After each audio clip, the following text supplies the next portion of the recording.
How correlated was money to happiness?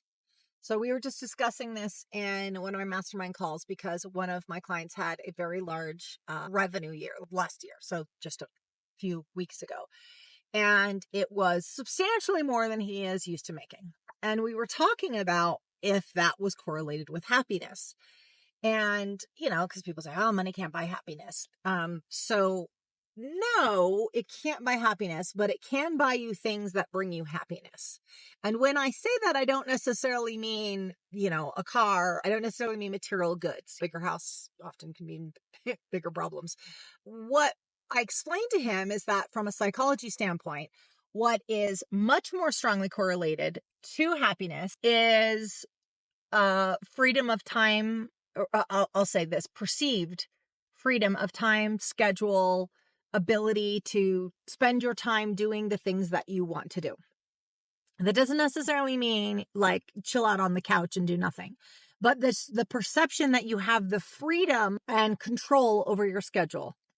Now, lots of people are happy. There's always exceptions. There's lots of people that are happy that don't have freedom over their schedule. But again, it's the perception. It's not the actual.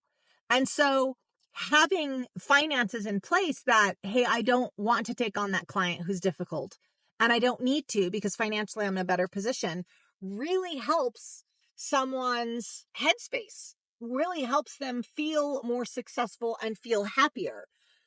Having the freedom to say, hey, I have a sick family member and I can easily buy a flight to go spend time with them. I can take a week off of work to care for them. That tends to make you feel happier and more successful and grateful. It's not necessarily the purchase of the material things that do it, guys. It's that you can purchase options, and options matter. While we were in the middle of this call talking about how it's not necessarily the money that he has, but that the freedoms it will afford him. Again, I'm not saying he's going to stop working. He's not, but it's that the freedoms that are afforded to you because you get to determine your schedule. A lot of people define success as being able to do what you want, when you want, with who you want. Most of those people all end up going to work. A lot of them run businesses. They still go and do the things that they're doing before, but just knowing that they've got freedom in those decisions makes them happier. As we're having this conversation, I get a call from my kid's school. My kid doesn't feel well and asked me to come pick them up. I was able to just cancel my next meeting, just like that. If I was worried that canceling that meeting meant that client would no longer be my client and I would no longer get that revenue and oh my gosh, my back's against the wall, I would not have the freedom to just go get my kid. I would be scrambling to find someone who can go get my kid. But let me tell you, going and having the ability to go get my kid right now and it not really affect anything, that makes me feel successful. That makes me feel like I'm winning. And it goes back to that psychological need to feel like we have more control over our schedule, our time, that we've got some freedom. That matters.